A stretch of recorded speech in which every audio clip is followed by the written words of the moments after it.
오늘 하나님 말씀은 복음서 23번째 강의 시간이 되겠습니다. 산상수훈 세 번째 시간이 되겠고요. 마태복음 5장 17절에서 48절 본문입니다. 수요일 날 그 앞에 부분 까진 20절까지만 한 셈이네요. 그리고 이제 전체 지금부터 진행되는 예수님의 말씀들에 대한 개관을 말씀을 드렸습니다. 개관을 간단하게 한 번 더 말씀을 드린다면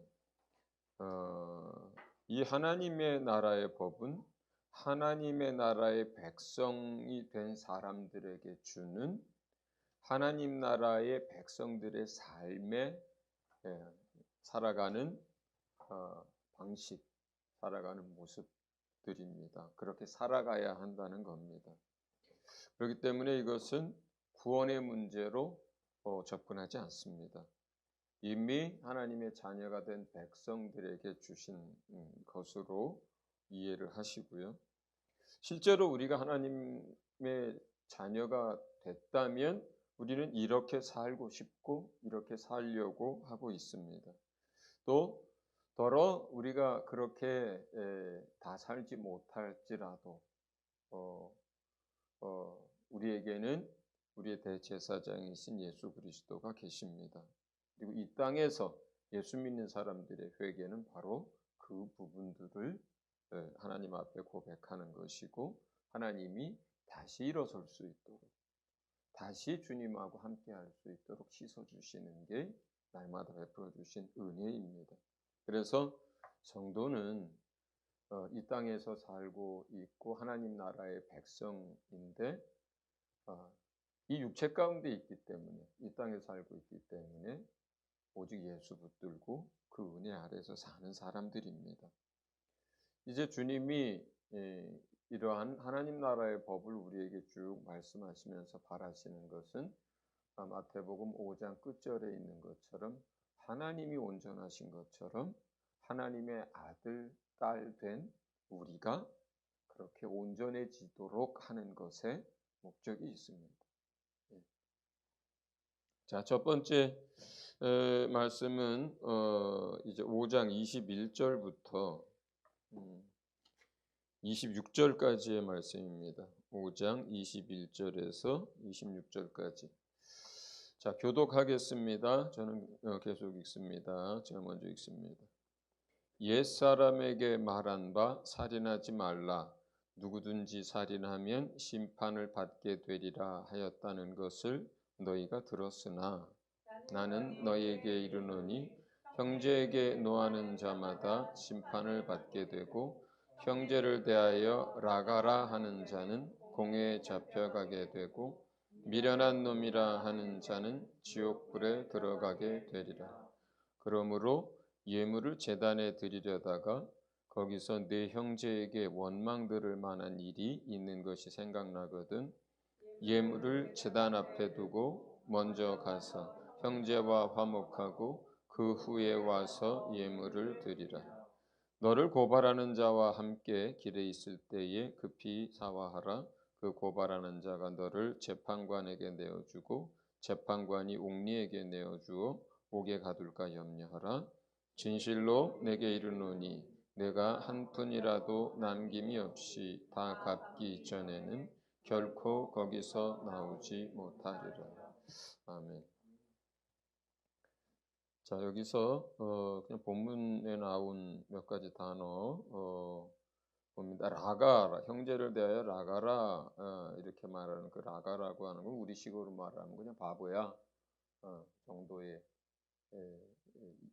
가벼운 욕 내지는 상대방을 무시하고 하는 그런 정도의 아주 그러니까 아주 심한 욕들도 많잖아요. 세상에 이스라엘에도 많고. 근데 그런 우리가 누군가한테 욕할 때 그냥 어떻게 보면 그 욕의 수위로 따지자면 낮은 욕인데 그것조차 공회에 잡혀가고 할 때 거기서 공회는 커트예요. 그러니까 법정을 얘기하는 거예요. 그러니까 이게 어느 법정이겠어요? 하나님의 법정이에요. 예. 그러니까 우리가 이 땅에서 만약에 세상 사람들이 크게 뭐 상처 주고 받지 않는 그런 작은 욕이라 할지라도 하나님의 법에 비추면 이것은 죄가 되고 그 죄에 대해서 하나님의 법정에서 다루신다는 얘기예요. 지금 이 부분이. 그다음에 형제에게 미련한 놈이라고 하는 자는 그러니까 어, 이것도 마찬가지. 그러니까 여기서 미련한 놈 또는 뭐 바보야 또 못난 놈 뭐 이런 정도의 말인데도 그렇게 얘기하는 거예요. 그런데 그 말을 그 말을 했을 때 지옥불에 들어간다 그랬어요. 예. 그러니까 이게 지금 우리가 오해 없이 잘 알아야 될 게 사람이 지옥에 들어가는 게요. 죄가 많아서 들어가고 죄가 적다고 안 들어가는 문제가 아니에요. 예. 죄가 있으면 들어가고 없으면 하나님 나라 가는 거거든요. 그 죄의 경중은 사람들 생각이에요. 하나님은 지극히 작은 불의, 지극히 작은 더러움, 지극히 작은 것 하나도 용납이 안 되는 완전하고 거룩한 하나님이세요. 예. 자, 그러면 여기까지는 뭐예요? 그러니까 지금 자, 형제에 대하여 노하는 자마다 노한다라고 하는 거 형제 자매들하고 막 대해서 화내고 그러는 거거든요. 혈기내고 화내는 거예요. 자, 화내는 거예요. 이 교회에 있는 형제 자매들만 생각하지 말고요. 집에서 자식한테, 아내에게, 남편한테 화내는 거 다 똑같습니다. 그럼 저는 큰일 났어요. 예, 예. 아내도 마찬가지예요. 예, 큰일 난 사람 많죠, 이게? 이럴 줄 알았으면 혼자 사는 건데. 자식한테, 여러분, 어떡합니까? 예? 그러니까 우리가요, 예수 믿는 사람, 특별히 사역자쯤 되면 사실 세상 사람들한테 그렇게 화 별로 낼 일이 별로 없어요. 화가 날 일도 참습니다. 더더군다나 교회 안에서 성도들한테 목회자가 화내면 목회는 거기서 끝나요, 그냥. 성도들이 아량이 많아서 목회자를 봐줄 거라고 생각하면은 안 돼요. 목회자가 혈기내잖아요. 그때서부터 목회 안 됩니다. 근데 그러니까 사역자쯤 되고 목회자쯤 되고 교사쯤 되면 교회에서 뭐 그렇게 큰 소리 지르고 뭐 다른 사람한테 뭘 하겠어요. 그런데 어디 가서 그런 소리 내요? 집에서 합니다. 제일 만만한 게 자식, 아내, 남편이에요. 그런데 그 남편, 아내, 자식도 누구예요? 사실은 형제예요. 네, 이웃입니다. 사실. 그렇게 되면 심판을 받는다 그래요. 바보야, 이 정도 얘기를 해도 하나님 법정에 들어갑니다. 형제한테 못난 놈, 미련한 놈, 어리석은 놈 이렇게 해도 지옥불에 들어간다 그래요. 이게 뭐예요 지금? 법이 그렇다는 거예요. 법이 그렇다는 거예요. 이게 하나님 나라의 하나님의 기준이 그렇다는 거예요. 이 기준을 충족시켜서 하나님 나라를 가려고 하면 우리 절망인 거예요. 아무도 못 들어가요. 율법 가지고도 못 들어가는데 이런 법을 가지고 어떻게 하나님 나라를 들어가요, 우리가? 그렇지 않습니까? 이런 법을 가지고 이러한 거룩함과 이러한 완전함을 가지고 계신 하나님이 우리를 받아주신 거예요. 예. 그 아들의 핏값을 지불하고 그 아들을 사랑하기 때문에 그 아들 안에서 아들이 품으신 그의 사람들을 함께 받아주시고 품어주시고 이제는 거기에서 더 나아가서 그 아들을 사랑하셨던 그 사랑으로 사랑하시겠다는 거예요. 사랑하고 계신 거예요. 그러니까 여기서 법이 그렇다는 거예요. 구원의 문제로 접근하면 안 된다 그랬어요. 법이 그렇다는 거예요. 그렇기 때문에 그러면 우리는 어떻게 해야 되냐? 어떻게 해야 되냐? 우리가 형제자매를 향해서 화내지 않으려고 해야 되는 거죠. 형제자매들을 향해서 함부로 말하지 않고 함부로 대하지 않고 존중하고 가벼운 욕이라도 하지 않고 이건 뭐예요? 우리가 그렇게 하려고 하는 거예요. 이렇게 하려고 해야 한다는 거예요, 여러분. 그죠? 그러니까 지금 이제 시작인데 오늘 강의 다 똑같습니다. 이렇게 안 하려고 하는 거예요, 우리가. 이런 마음을 가지고 있고 그렇게 기도하고 그렇게 노력하면 되는 거예요. 이해하셨어요? 하나님 법이 그렇다는 걸 내가 알고 마음에 새기고 하나님 앞에서는 하나님이 지금 나를 보고 계신데 하나님의 눈동자 앞에서 내가 바보야 이 못난 놈 또는 누구한테 화내고 그러면 이거 심판받을 일이고 지옥 가는 일이고 이거 법정에 서는 일이라는 거예요.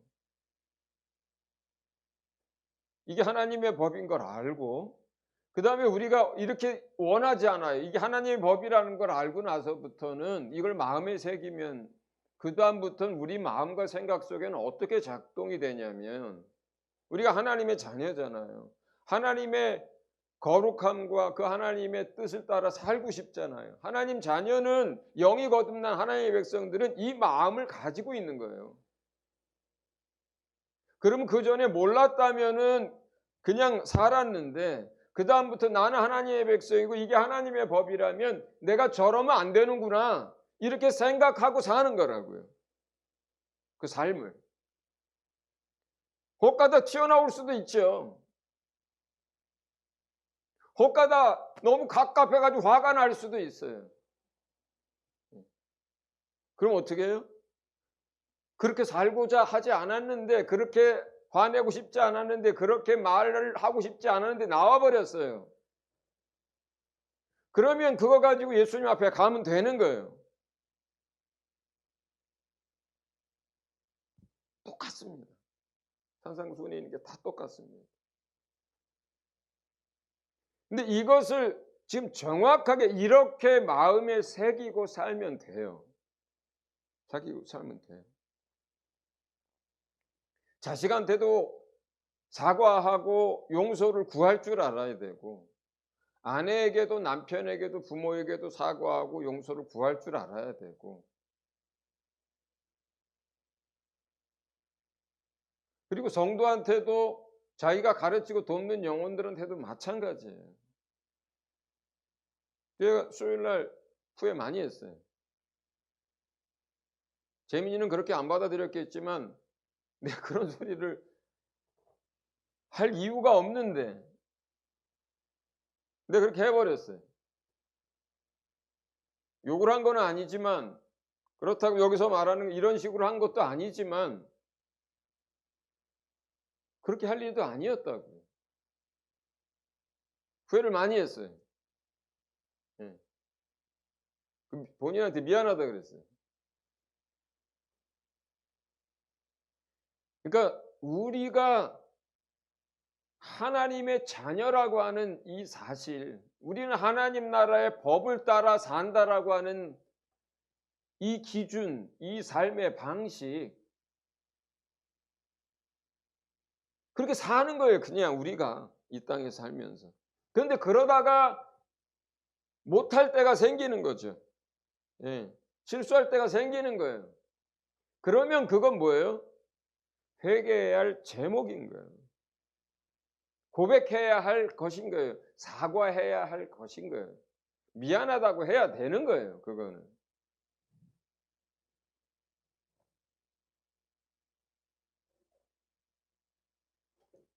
그렇게 하면 돼요. 생각보다 사실 이게 뭔지 어떻게 적용하는지를 모르면 이게 굉장히 부담스러운 게 산상수훈인데, 예. 그런데 이걸 주의 은혜 아래에서 진리의 빛 가운데서 비추고 적용하면 우리가 행복해지고 주님도 기쁘고, 그리고 이 땅 가운데서 우리가 살아갈 때 날마다 주의 도움을 입으면서 그리고 은혜 아래 삽니다. 실제로. 저는 지금부터 쭉 이어지는 이러한 것들이 예수 믿는 하나님의 자녀에게 나도 지지 못하는 짐을 또 얹어주는 시간이 되는 것을 원치 않습니다. 내가 만약에 그렇게 가르쳤고 여러분이 그렇게 받았다면 잘못 가르친 거고 잘못 이해한 거예요. 짐을 더하는 시간이 아니에요, 이게 지금. 우리가 누구인지, 우리가 어떻게 살아야 하는지, 우리가 어떤 은혜 속에 사는 사람들인지를 설명하는 거예요. 이해하셨죠? 자, 그러니까 이제부터 바보야 소리도, 못난 놈 소리도, 자식에게도, 남편 아내에게도 자, 화내면 안 되는 거예요. 예, 예, 혈기 부리면 안 돼요. 예, 할 수 있죠? 할 수 있어요. 할 수 있는 일들이에요. 예, 충분히. 그 다음에 이 말씀을 이 얘기를 해놓고 형제에게 노하지 마라, 라가라 하지 마라, 미련한 놈이라 하지 마라 해놓고 이제 말씀을 이어갑니다. 하나님께 예물을 드리려고 하는 사람.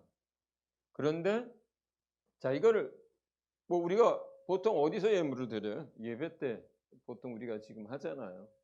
예배하러 나올 때 이렇게 이해하시면 제일 쉽죠. 그리고 이제 기도하려고 주님께 나아갈 때.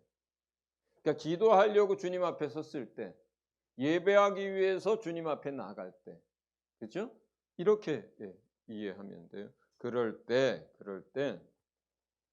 어떤 형제들에게 원망 들을 만한 일이 생각이 나면, 그 앞에 있는 뭐 노한 일도 될 수 있고 미련한 놈이라고 함부로 말한 것도 될 수 있고 여기 나가라 뭐 이렇게 얘기한 것도 바보야 뭐 이렇게 얘기한 것도 되겠죠. 그러나 어디 이것뿐이겠어요. 그죠? 우리가 살다 보면 여러 가지 이제 상처를 줄 수도 있고 또 마음 아프게 할 수도 있고 실수할 수도 있잖아요. 그런데 그런 일이 생각이 나면 저 형제가 날 원망하겠구나. 상처받아겠구나. 이렇게 생각이 나면 그러면 전화를 하든지 만나든지 화해를 해라. 이렇게 얘기합니다. 혹시 어떤 사람과 소송에 휘말릴 만큼의 어떤 잘잘못이 있는 일이 있다면 상대방이 잘못한 거는 상대방이 사과를 해야 되는 거지만 상대방의 잘못 상관없이 내가 잘못한 것들이 있다면 보통은 쌍방에 어쨌든 뭐 크기는 달라도 어느 쪽이 더 많이 잘못을 했는지는 달라도 고소고발까지 가고 막 그러는 이런 것들은 보통은 잘못한 부분들이 양쪽에 다 있을 가능성이 높아요. 그러면 자기가 잘못한 부분은 사과하는 거예요. 상대방이 그걸 받아주든 아니든. 그 사람이 받아주고 안 받아주고는 하나님하고 그 사람하고 계산할 문제가 돼버려요. 그냥 그 사람이 사과를 하는지 안 하는지 여부도 그 사람하고 하나님하고 계산할 일이에요. 그거는. 근데 내가 그 일로 인해서 하나님하고 법정에 갈 일들은 내가 해결하는 거예요. 세상 사람들은 오해 많이 해요. 이런 상황에서 그냥 내가 잘못한 부분을 이제 내가 미안하다고 용서해달라고 사과한다고 하면요. 자기가 잘못한 거 하나도 없고 다 내가 잘못한 걸로 알아요. 그 소리로 이해해요. 상대방이. 무슨 소리인지 아세요? 네. 그래도 우리가 이 말씀들을 마음에 품고 하는 거예요. 하는 거예요. 그러면 나는 하나님과 관계에서 이 문제에 있어서 풀려요. 그냥 나는. 상대방이 내 용서를 받아줬든 안 받아줬든 그걸로 푸는 게 아니에요. 제가 늘 열매가 뭐라 그래요? 하나님의 말씀에 순종하는 그 순종까지가 열매고 나머지는 하나님 안에서 또는 그 사람과 또 내 안에 다른 일들이 일어나는 거예요. 그러니까 그래서 그런 어떤 정말 고소고발까지 가고 뭐 민형사무소까지 갈 정도가 됐으면 특히 민사는 다른 문제죠. 그것은 이해관계의 문제가 더 많습니다. 그런데 뭐 형사고발까지 갈 정도의 뭐다. 그러면 어쨌든 내가 빌미를 제공한 게 있다면 사과하는 거예요. 사과하는 거예요. 그러면서 그 밑에 보면은 이제 화목해되라, 화해해라 이렇게 얘기합니다. 그러니까 위에 거는 하지 말아야 된다고 한 거잖아요. 밑에 건 지금 하라고 한 거예요, 주님이. 사람들과 화목하게 지내야 하고, 그리고 사과할 일이 있으면 사과해야 하고, 그리고 화해할 일이 있으면 화해해야 한다. 내 입장에서, 자기 입장에서. 이런 노력을 해도 안 되는 케이스 굉장히 많습니다. 세상에서는. 생각보다 세상 속 좁은 사람도 많고요. 생각보다 너무 주관적인 사람들도 너무 많고요. 생각보다 자기가 잘못한 것들을 깨닫지 못하고 남의 것만 크게 보는 사람 굉장히 많습니다. 그렇기 때문에 상대방의 어떤 것과 관계없이 하는 거예요. 내 쪽에서. 왜 하는 거예요? 법정에 들어갈 일이 없도록 하는 거예요. 심판받지 않도록 하는 거예요. 네. 주님하고 나 사이에 일이 꼬이고 관계가 어려워지고 원수가 틈타도록 하지 않게 하는 거예요. 이렇게 안 하면 내가 사과할 일이 있는데 사과 안 하잖아요. 그러면 원수가 틈타요. 그 다음부터는 내가 틈을 열어주는 거예요. 그래서 우리가 어쨌든 우리가 잘못한 어떤 부분들이 있으면 내가 먼저 용서를 구하고 또 화목해지도록 노력하고 그렇게 합니다.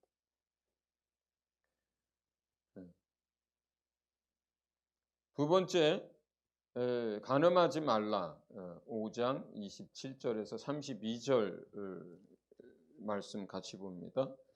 27절에 32절 똑같이 교독합니다. 제가 먼저 읽습니다. 또 간음하지 말라 하였다는 것을 너희가 들었으나 나는 너희에게 이르노니 음욕을 품고 여자를 보는 자마다 마음에 이미 간음하였느니라. 만일 내 오른 눈이 너로 실족하게 하거든 떼어내버리라. 내 백체 중 하나가 없어지고 온몸이 지옥에 던져지지 않는 것이 유익하며 또한 만일 내 오른손이 너로 실족하게 하거든 찍어내버리라. 내 백체 중 하나가 없어지고 온몸이 지옥에 던져지지 않는 것이 유익하니라. 또 일렀으되 누구든지 아내를 버리려거든 이혼 증서를 줄 것이라 하였으나 나는 너희에게 이르노니 누구든지 음행한 이유 없이 아내를 버리면 이는 그로 간음하게 함이요 또 누구든지 버림받은 여자에게 장가드는 자도 간음함이니라. 자, 여기 음욕을 품고 여자를 본다. 여기 품은 건 마음이에요. 마음에 음란한 또 정욕적인 그런 생각과 그런 마음을 품은 채로 어떤 여자를 바라보고 있으면 어떤 남자가 그러면 이미 간음한 거다 이렇게 얘기를 해요. 그러면서 만약에 오른 눈이 너를 실족하게 빼버려라. 오른손이 실족하게 하거든 찍어내버려라. 얘기합니다. 내 백체 중 하나가 없어지고 온몸이 지옥에 던져지지 않는 것이 유익하니라. 그러니까 주의 말씀, 하나님의 법은 여기서 뭐냐면 마음으로만 음욕을 품고 여자를 봐도 이미 그 사람은 간음한 것이고 그 간음한 형벌은 지옥에 던져지는 거예요. 이게 이제 하나님의 법이에요. 법. 그 다음에 그럼 어떻게 하느냐? 어디까지 뭘 해야 되느냐? 우리가 여기서 눈을 빼버려라, 오른손을 찍어내 버려라. 자, 이 부분을 해석해 주는 가장 이 말씀의 짝이 되는 말은 뭐냐면 죄와 싸우되 피 흘리기까지 싸우라가 이 말씀의 해석을 위한 짝이에요. 어떻게 하라는 거예요? 피 흘릴 정도까지. 피 흘리기까지 싸우라 이게 뭐예요? 죽을 힘을 다해서 싸우라는 뜻이잖아요. 보통 세상에서의 그 말이. 그리고 또 이러한 부분 때문에 다른 말씀들이 주어져 있어요. 어떤 말씀들이 주어져 있냐면 골로새서 2장 같은 경우는 우리가 우리의 머리 대신 예수 그리스도를 붙드는 것 외에는 육체가 원하는 것을 끊을 수 있는 방법이 없다 이렇게 얘기를 해요. 그 다음에 또 다른 말씀들이 있죠. 육체의 소욕을 제어하고 그걸 누르는 게 뭐라 그래요? 성령의 소욕을 따를 때 성령이 그렇게 한다 그랬어요. 이거를 예를 들어서 이게 지금 육체 정욕에 대한 얘기잖아요. 그 육체 정욕에 대한 여기에서의 이 이야기를 이거 하나만 가지고 적용을 하게 되면 어떻게 돼요? 진짜 자르고 눈 빼는 일이 생겨요. 그런데 이 육체 정욕을 어떻게 제어할 건지, 어떻게 다스릴 건지, 그런 죄성에 대해서 우리가 어떻게 대적할 건지들에 대해서 이미 다른 성경들이 이야기를 하고 있어요. 다른 말씀들이. 그렇죠? 근데 예를 들어서 오래전에 속다 시대쯤 되나요? 오리겐이라고 하는 사람은 실제로 자기 눈을 뺐어요. 이걸 그렇게 적용했기 때문에. 물론 나중에 이단 시비에 이제 또 말려서 그 당시 이제 정죄를 받았지만, 자, 피 흘리기까지 싸우라고 할 때 그게 내 팔을 잘라서 피를 흘려란 뜻이에요. 그 문학적 표현 자체가 피 흘리기까지 싸우라, 끝까지 싸우라는 뜻이잖아요. 최선을 다해서 싸우라는 뜻이잖아요. 피 흘리기까지 싸우란 말 자체가 문학적으로 그런 의미잖아요. 그러니까 여기서의 하나님의 법은 우리가 마음속에라도 음란한 생각과 음욕과 어떤 이런 걸 품고 살지 말라고 하는 것이고, 그것이 그런 마음과 생각이 들어올 때마다 쳐내고 없애고 또 그럴 때마다 예수를 붙들고 성령을 의지해서 그것이 내 마음에 품어지지 않도록 제거하라는 거예요. 제거하라는 거예요. 옛날에 어떤 목사님이 이 부분을 이렇게 많이 설명을 했어요. 새가 내 머리 위로 지나가는 건 내가 어떻게 할 수 없는 거다. 새가 지나가다가 똥을 싸서 내 머리에 떨어지기도 하는데 그걸 내가 어떻게 하냐. 맨날 하늘 쳐다보고 사는 것도 아니고. 그러나 그 새가 여러분의 머리 위에 앉아가지고 거기에 새집을 짓게 하면 그건 그 사람 책임이다. 이해하셨어요? 예. 순간순간 남자들에게 이런 생각이 스쳐 들어올 때도 있습니다. 어쩌면 거기까지는 어떻게 할 수 없을지도 몰라요. 근데 그 생각을 내가 품으면 안 되는 거예요. 품으면 안 되는 거예요. 그리고 그런 생각이 자꾸 나면 주님 앞으로 가져가야 되는 거예요. 원수가 역사하고 있는 거예요, 그때는. 예수 이름으로 명령해서 쫓아내고 예수님께 기도하고 성령의 충만함을 위해서 자기가 할 수 있는 일들, 기도, 말씀, 또 찬양, 생각의 전환 이런 걸 하는 거죠. 그럼 사라집니다. 그런 생각들이나 그런 마음들 자체가.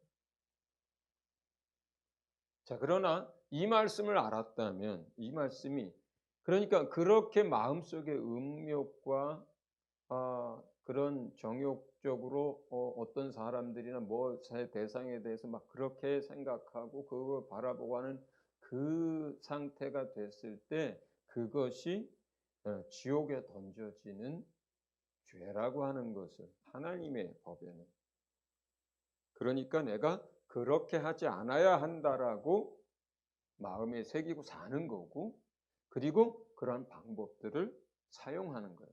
자기가. 이해하셨습니까? 그런데 만약에 진짜로 그런 온갖 방법을 해도 안 된다. 안 되진 않아요. 그렇게 안 해서 그런 거예요. 그럼 반드시 돼요. 그런데 정말로 우리에게 그런 방법이 없다. 성령의 도우심도 없고 우리 안에 예수 그리스도를 붙들 수 있는 뭣도 없다. 만약에 그런 사람들은 유익의 차원이라면 차라리 눈 하나 없는 게 더 나아요. 유익의 차원을 얘기해요. 설명을 위한 거예요, 이게. 그냥. 어느 게 더 유익하냐라고 하는 앞에 법에 대한 부연 설명 같은 거예요. 그게 얼마나 필리까지 싸워야 하고 얼마나 우리 안에 그런 생각이 자리 잡지 못하도록 그런 마음을 품지 않도록 해야 하느냐고 하는 이것에 대한 강조, 부연 설명이에요. 눈을 뽑아버려라, 팔을 잘라버려라고 하는 이것 자체가. 이해하셨어요? 예. 자, 그러기 때문에 우리가 계속 말씀드리지만 주의 은혜를 붙들고 우리의 머리 대신 예수를 의지하고 성령을 의지하면서 살아가는 이유입니다.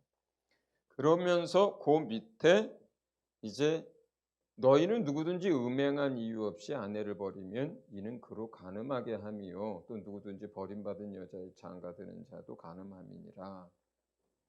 네. 그 당시 사람들이 가지고 있는 특히 남자들이 가지고 있는 그 마음 속의 정욕, 탐욕, 다른 사람을 사랑하지 못하는 자기의 이기심 그리고 육체 소욕에 끊임없이 나오는 그 음행들로 인해서 그 시대에 하나님의 말씀을 알면서도 그들 편한 대로 재해석해서 죄를 짓고 있었던 대표적인 이거를 예로 말씀하시는 거예요. 예로 사람들이 가지고 있는 음욕, 또 정욕, 탐욕, 이기심, 음란한 이런 것들. 그것이 그들을 마음에 품었던 그것이 사실은 동기가 돼서 그냥 이혼 정서만 써보고 여자를 버렸던 거예요, 이 사람들.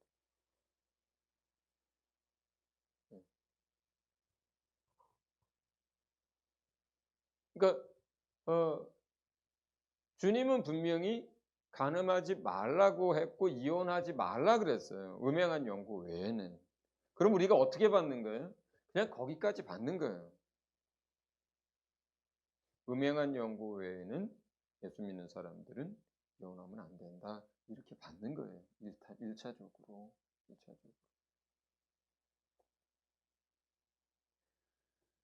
그런데 거기서 모세가 이혼 증서를 써주라고 한 이야기가 있고 사도 바울이 믿지 않는 남편과 다툼이 일어나고 믿음의 핍박이 일어나고 또 믿음의 방해가 일어나고 삶이 믿지 않는 남편의 죄로 인해서 깨어지고 하는 이런 상황이 됐을 때 그거는 괜찮다. 이혼해라. 갈라서라. 이렇게 얘기한 그 이유에 대해서 여러분들이 정확하게 아셔야 돼요. 그러니까 요건 하나의 원리예요. 하나님의 말씀을 실제 적용할 때에. 자, 그러면 모세가 이혼 증서를 써주고 이혼해라고 한 그 까닭이 뭐라 그랬어요, 예수님이? 사람들의 악함을 인해서라 그래요. 그리고 그건 누구를 보호하기 위한 거예요? 이혼을 해도 된다라고 남자들에게 면죄부를 주기 위한 거예요? 아니에요. 이혼 당하는, 그렇게 안 해도 버려지는 그 여자들을 위해서 준 거예요. 네. 다시 새 삶을 시작할 수 있도록. 왜냐하면 그 이혼 증서를 쓰주고 안 쓰고 이게 문제가 아니에요. 버릴 사람 다 버려요, 계속해서. 그 시대에서. 여자는 뭐 사고 팔았잖아요. 지참금 있으면 하나, 둘, 셋 데려왔잖아요, 그냥. 그렇잖아요. 권리들을 남자들이 다 가지고 있었고. 자식이 없으면 과부가 된 여자는 권리들도 대부분 상실이 되어버렸어요. 그런 시대였기 때문에 뭐 일부 일처제 뭐 오늘날처럼 막 그런 것도 아니고. 그러니까 그런 상황에서 누구를 보호하기 위해서 그렇게 버려지고 이혼당하고 그냥 버려진. 실제로 버려졌다 해도 그 남자 아내인 거예요. 새로운 출발을 할 수가 없어. 다른 사람은 결혼도 못해. 이혼하지 말라고 주의 말씀이 돼 있지만 그걸 사람들이 안 지켜. 그래서 모세가 그렇게 한 거예요. 그들의 악함을 인하여 또 약자를 보호하고 지켜주기 위해서 준 거예요. 모든 율법이 누구를 위해서 준 거예요? 사람을 위해서 준 거예요. 같은 논리예요. 모세가 그렇게 한 게. 그래서 하나님이 그걸 문제 안 삼는 거예요. 이혼하지 말라는 것 자체도 사람을 위해 준 거예요. 가정을 보호하기 위해서 준 거예요. 그런데 가정을 깨요. 그냥 사람들이. 뭐 때문에? 그들 안에 있는 정욕과 탐심과 음란한 것들 때문에.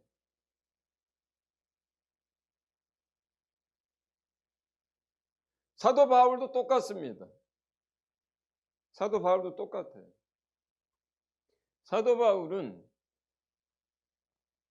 믿는 그 여자를 위하는 것보다 첫 번째로 그 여자의 삶이 하나님의 나라와 의를 위한 것에 초점이 맞춰져야 하고,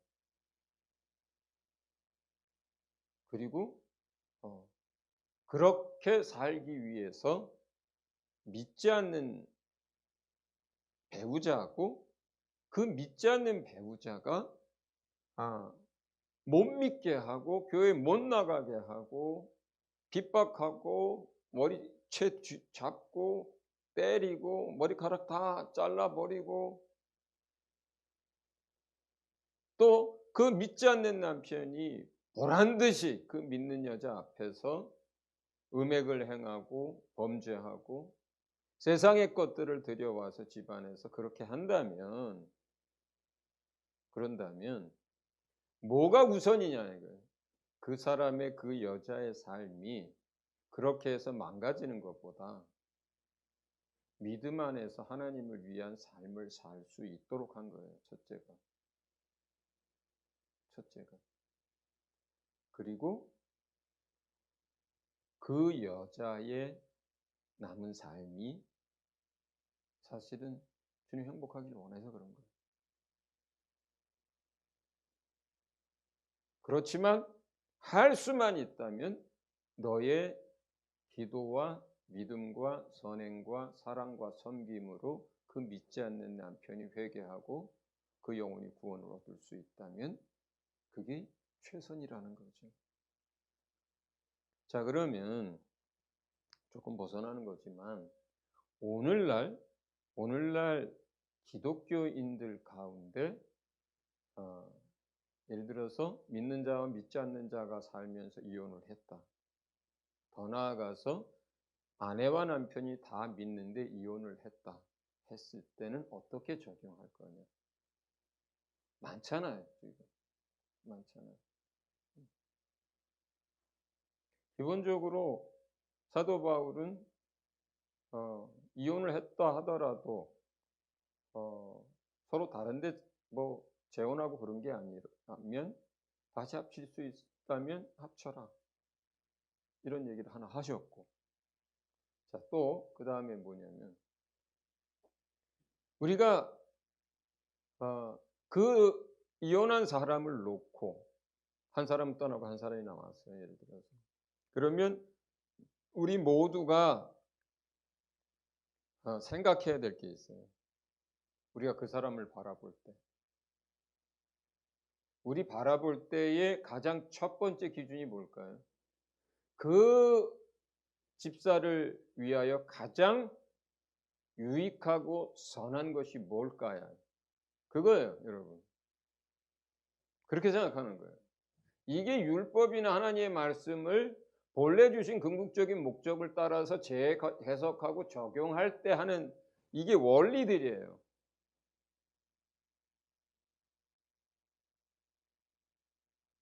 이혼을 하고 싶어서 하는 사람 없죠. 어떤 사람은 이렇게까지 생각 안 하기 때문에 쉽게 이혼할 수도 있어요. 어떤 사람은.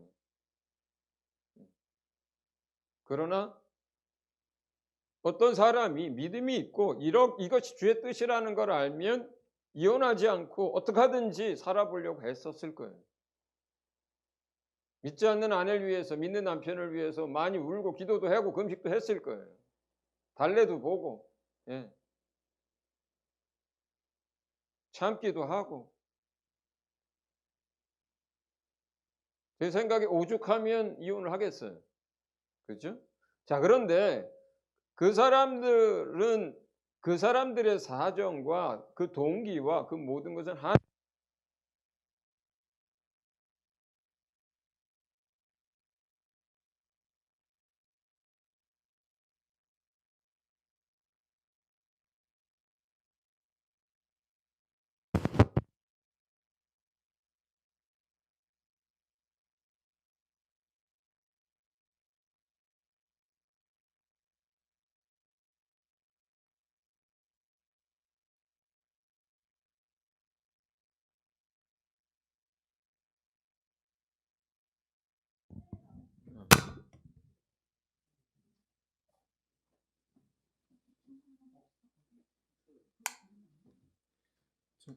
됐습니다. 그냥 할게요. 여기 배터리 남아있는 잘 모르겠습니다. 자, 그냥 이거로 하겠습니다. 바울이 그렇게 얘기했던 기본적인 관점, 시각 뭐예요? 그 사람을 위해서 한 거예요. 그 믿는 그 사람을 위해서 가장 그 사람에게 유익한 게 뭐냐? 그 사람 인생을 놓고 가장 유익한 것이 뭐냐? 이렇게 본 거예요. 그럼 주님도 저는 그렇게 볼 거라고 생각해요. 주님도 교회 안에 집사님이 장로님이 예를 들어서 피치 못한 사정으로 이해했을 때 기본적인 주님의 생각의 방향은 그럴 거라고 생각해요. 어떻게 하면 이 사람이 이제부터 어떻게 하는 게 이 영혼을 위해 가장 유익한 걸까? 어떻게 도와줘야 이 사람에게 가장 유익이 될까? 이해하셨어요, 여러분? 그렇기 때문에 그 당시에 이 음란, 음욕, 정욕의 문제를 놓고 가장 많은 사람들이 범죄하고 있었던 이 이혼 문제를 예로 든 거예요. 자, 그 다음에 세 번째는 33절에서 37절입니다. 33절에서 37절 제가 먼저 읽습니다. 또 옛사람에게 말한 바 헛 맹세를 하지 말고 네 맹세한 것을 주께 지키라 하였다는 것을 너희가 들었으나 나는 너희에게 이르노니 도무지 맹세하지 말지니 하늘로도 하지 말라 이는 하나님의 보좌임이요 땅으로도 하지 말라 이는 하나님의 발등상임이요 예루살렘으로도 하지 말라 이는 큰 임금의 성임이요 내 머리로도 하지 말라 이는 내가 한 터럭도 희고 검게 할 수 없음이라 오직 너희 말은 옳다 옳다 아니라 아니라 하라 이에서 지나는 것은 악으로부터 나느니라. 아멘. 자, 이제부터는 자꾸 쉬워져요. 맹세하지 말라요. 맹세하지 말라. 그 이유가 뭡니까? 우리가 우리의 맹세를 지킬 능력이 없다는 거예요. 그 예화로 뭐예요? 자기 머리털럭 하나를 이 자기 머리카락 이거 하나도 자기가 어떻게 할 수 없는 사람이 그렇게 되면 그 맹세를 지킬 수 없는 맹세들이 얼마나 많이 나오겠어요. 자, 그러면 그 동기가 뭐예요? 맹세할 때의 그 사람 마음 가운데 있는 동기. 자기 자신에 대한 믿음, 자기 자신에 대한 확신, 자만심, 자기 자신의 능력에 대한 무지, 과대망상, 교만의 소치, 이것 때문에 맹세하는 거예요. 이게 동기예요. 이게 동기입니다. 그래서 이게 죄가 돼요. 맹세를 하게 되는, 왜냐하면 인간이 자기 맹세를 다 지킬 수 없다는 걸 인간 스스로가 알아요. 그럼에도 불구하고 맹세를 합니다. 뭐 언제까지 돈 갚겠다는 뭐 이런 이야기부터 시작해서 사람들 앞에 뭐 내 성을 갈겠다고 하는 이야기부터 시작해서 그죠? 그거 하는 게 뭐예요? 그게 착각, 교만함, 자기 능력에 대한 무지, 자기 자신에 대한 믿음, 확신. 그래서 사람들은 스스로 살 수 없는 존재인데도 불구하고 계속 스스로 살 수 있다는 생각을 가지고 사는 거거든요. 그래서 맹세도 하는 거예요.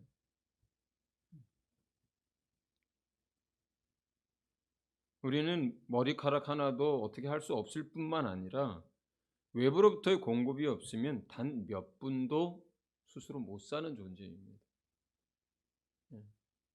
코 막고 입 막아가지고 숨 쉬지 못하게 하면 1, 2분만 지나도 사람 죽습니다. 3분만 지나면 뇌사 상태입니다. 그게 사람이에요. 그게 사람이에요. 우리가 호흡하고 사는 건 하나님으로 말미암아 공급되어지는 걸로 사는 거거든요. 그게 사람이에요. 내 스스로는 단 몇 분도 내 육체의 생명을 유지할 수 없다는 것. 그런데 우리가 어떤 것들을 뭘 걸고 맹세한다는 것이 얼마나 하나님 보시기에 이게 교만이고 착각이고 자기에 대한 맹신이고 그러겠어요. 자, 적용합니다. 맹세하지 않고 그 다음에 내 입에서 나오는 것들이 저 사람 왜 이렇게 말수가 없어 이렇게 해도 괜찮으니까 최대한 줄여야 돼요. 최대한 줄여야 됩니다. 말을 줄여야 돼요. 그러니까 우리가 알지 못하고 하는 말들이 너무나 많습니다. 더더군다나 지금 세상은요. 온라인 무슨 뭐 페이크 뉴스 뭐 무슨 뭐 또 정치적인 걸 또 호도하기 위해서 하는 오버랩 시키는 것들 몰라요. 내 눈으로 봐도 몰라요, 이제는. 진짜로. 그런 세상 속에 살아요, 우리가. 그러니까 말을 줄이는 게 허물을 줄이는 방법이에요, 사실은. 그래서 오죽하면 주님이 이렇게 얘기하겠어요. 예, 아니라 이 말만 하고 살아라. 이게 어디 이거 외에는 다른 말 하지 말라는 거예요? 그렇지는 않죠. 예, 그렇지는 않죠. 만약에 맹세와 결부시켜서 해석한다면 아닙니다. 알겠습니다. 어떤 약속이라든가 뭘 할 때 그런 정도로 해석이 되겠지만 이걸 조금만 더 확장을 시키면 뭐예요? 우리가 알 수 없는 말을 하고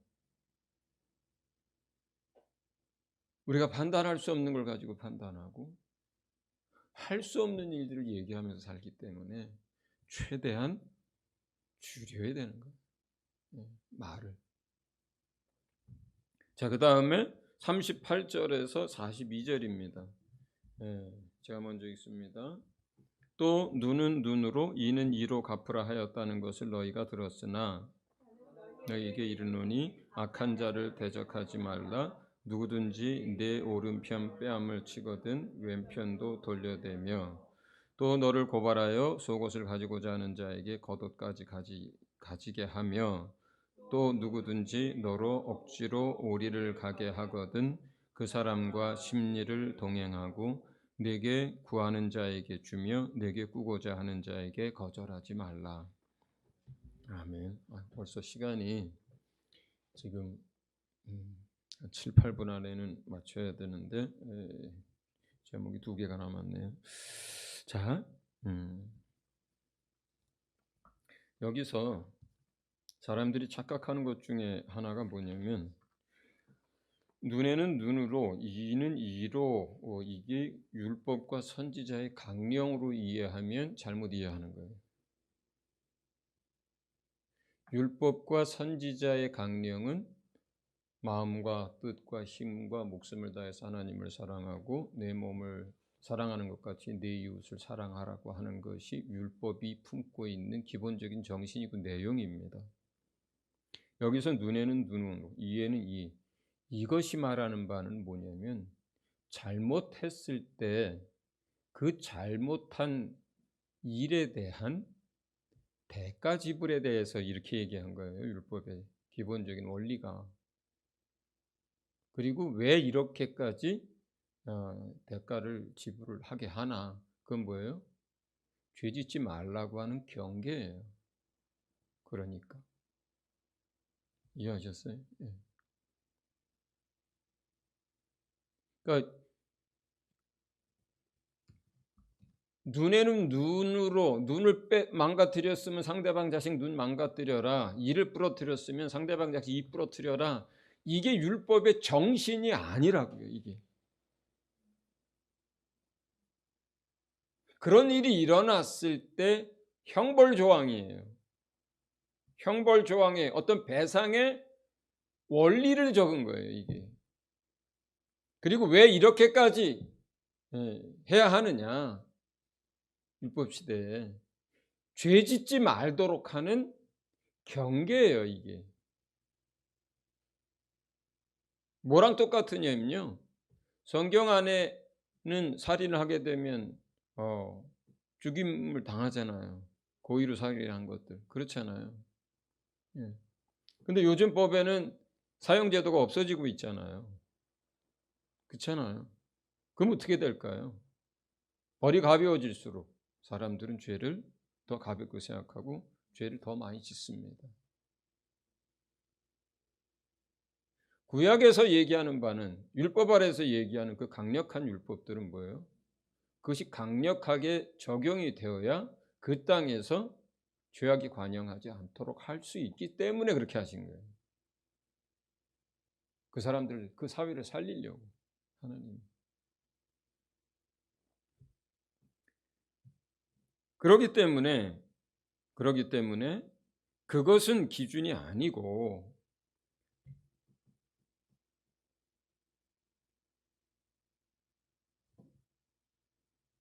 지금 악한 자를 대적하지 말라 하고 이제 하나님의 법의 것들을 말씀해요. 누구든지 내 오른편을 찍어도 왼편도 돌려대고, 이건 뭐예요? 함께 치고받고 싸우지 말라는 얘기예요. 너를 고발하여 속옷을 가지고자 하는 자에게 겉옷까지 가지게 하며, 경제적 다툼이 있을 때 손해를 볼 수도 있고 또 양보할 수 있다면 양보하라는 얘기예요. 누구든지 너로 억지로 오리를 가게 하던 그 사람과 심리를 동행하고 원치 않는 상황, 어려운 상황에서 내가 할 수 있는 최대한 상대방을 위하는 결정과 행동을 하란 뜻이에요. 내게 구하는 자에게 주며 내게 꾸고자 하는 자에게 거절하지 말라. 자, 이걸 적용을 잘 못하면 여러분들한테 나만 하는 게 없어요. 그죠? 이거 어떻게 적용하는 거냐면, 가진 것 중에, 여러분이 가지고 있는 것 중에, 그 다음에 감당할 수 있는 분량 안에서 주께서 갚아주실 걸 믿고 그렇게 하는 건데, 자, 저는 제가 가지고 있는 원칙이 있어요. 이 부분들을 제가 삶에 적용하려고 할 때 가지고 있는 원칙이기도 하고 사실은 이 구절에 대한 해석이기도 한데, 첫째, 생존권, 생존을 위한 기본적인 것과 관련된 건 그대로 준다. 먹을 게 떨어졌어. 그날 밤에 잘 데가 없어. 입을 게 없어. 그러면 누가 됐든지 간에 내게 구하는 사람은 내가 줄 것이 있고 내가 가진 게 있다면 준다. 두 번째, 그러나 그것이 자기들이 돈을 많이 벌기 위한 또는 사업이나 투자나 어떤 것들을 위한 거라면 난 거절한다. 세 번째, 내가 못 받으면 하나님께 받는다는 생각을 하고 상황에 따라서 결정해서 준다. 그러니까 상대방이 어떤 먹고 살기 위해서 어떤 것을 위해서 그러니까 기본적인 먹고 사는 게 없어서가 아니라, 예를 들어서 그 사람이 뭘 좀 하려고 하는데 그래야 먹고 사니까 또 뭐 그래서 어떤 것들을 나한테 꿔달라고 할 때 세 번째 적용은 어떻게 하는 거냐면, 그래서 이제 상황에 따라 다 다릅니다.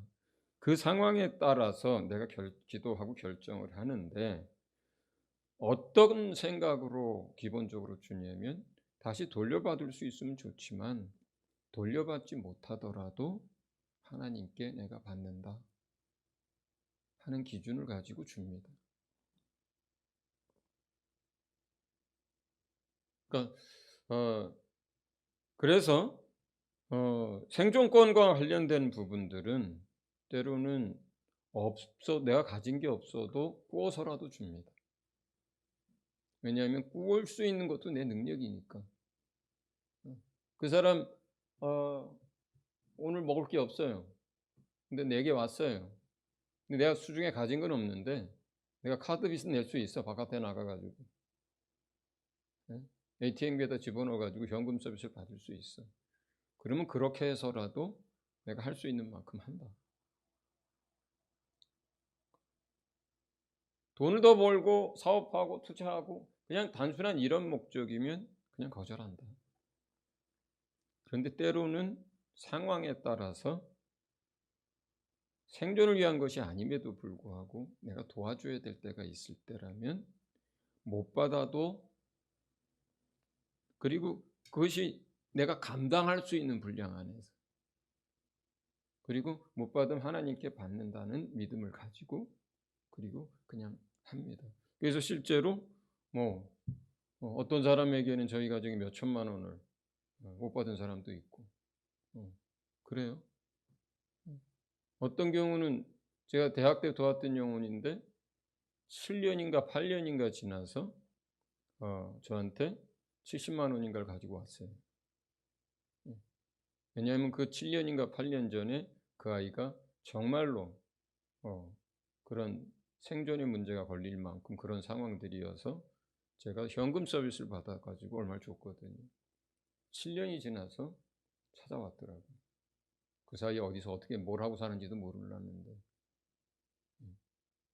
뭐 그러면 또 감사한 거죠. 근데 사실은 그럴 때는 제가 하나님께 받을게 하는 게 사실 더 많이 받긴 하는데 그냥 제가 손해보는 셈 치고 받아줍니다. 근데 설령 그렇지 않더라도 그건 생존의 문제니까. 그러니까 이런 말씀들을 적용할 때 여러분 나름대로 성경적인 정신 안에서 기준을 가져야 돼요. 그게 참 중요합니다. 그 다음에 모든 일에 우리가 이제 근데 이런 상황을 그러니까 이게 정답이야 하고 딱 말을 하나를 정답을 딱 내어줄 수가 없는 일들이에요 이게. 왜냐하면 상황이 다 틀려요. 이런 문제에서는. 그렇죠? 상황이 다 틀립니다. 그래서 내가 A, B, C, D, E 여기서 골라서 행동해 이렇게 할 수 없는 거예요. 이 부분은. 상황에 따라서 설령 그게 투자라 하더라도 해야 할 때가 있는 거예요. 근데 그 결정들을 다 어떻게 해요? 모든 일에 기도하고 성령의 인도하심을 받아야만 해요. 그 부분에서는. 그러니까 사업이 됐든 투자가 됐든 그러니까 첫 번째, 두 번째 원칙을 가지고 하고 세 번째 상황에 따라서 한다는 그 세 번째 상황은 기도를 전제로 하고 또 주님이 성령이 내 안에서 인도하셨을 때 하는 거예요. 그리고 못 받아도 할 수 없다. 내가 감당할 수 있는 만큼에서만 하는 거예요. 이해하셨죠? 그래서 여러분 이것들을 세세히 여러분 안에서 적용해 나갈 때 모든 일에 기도하고 또 성령의 인도하심을 받아서 결정을 해야 되고 사실은 성령의 사람들은 매사가 다 이래요. 사실은 이렇게 적용하는 거예요. 그 대신에 우리가 세상에서 살아갈 때 뭐가 필요하다 그래요? 주님이 지혜가 필요하다 그랬어요. 적용할 수 있는 지혜가 필요해요. 그리고 우리가 어떤 것들을 적용할 때 세칙이 없을 때 뭘 가지고 적용하는 거예요? 예를 들어 헌법을 가지고 적용한다. 헌법은 정신 같은 거예요. 원리 같은 거예요. 방향 같은 거예요. 하나님을 우리가 알면 알수록 하나님에 대해서 이해하잖아요. 그걸 가지고 하나님의 마음과 정신을 가지고 세칙을 만드는 거예요. 자기가. 기준을 만드는 거예요. 또 지혜롭게 그 부분들을 만들어 가는 거예요. 그래야 모든 우리 인생의 다양한 상황 속에서 그런 것들을 맞춰 나갑니다. 원수를 사랑하라. 시간이 없어서 바로 들어갑니다. 너희 원수를 사랑하면 너희를 박해하는 자를 위하여 기도하라. 이같이 한즉 하늘에 계신 아버지의 아들이 되리니 이는 하나님이 그 해를 악인과 선인에게 비추시며 비를 의로운 자와 불의한 자에게 내려주심이라. 너희가 너희를 사랑하는 자를 사랑하면 무슨 상이 있으리요? 세리도 이같이 아니하느냐? 너희가 너희 형제에게만 무난하면 남보다 더하는 것이 무엇이냐? 이방인도 이같이 아니하느냐?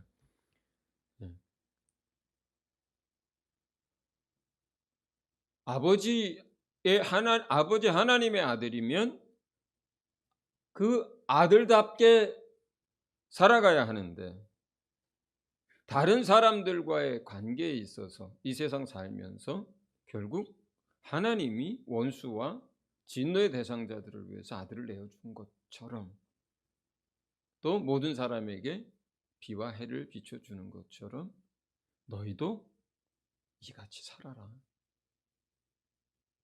이렇게 됐을 때 5장 48절 마지막 구절입니다.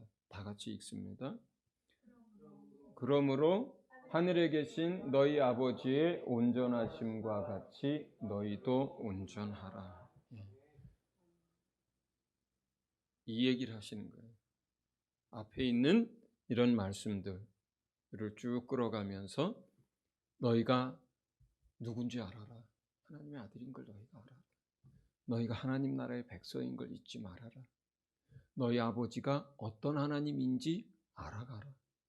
그리고 그 아버지의 말씀을 따라서 살면서 아버지가 온전하신 것 같이 너희도 온전해져라. 지금 이 뒤에 나오는 6장, 7장에 나오는 여러 가지 교훈들도 마찬가지예요. 이러한 기본적인 흐름 속에 있는 거예요. 산상수훈. 자, 제가 기도합니다. 하나님 아버지,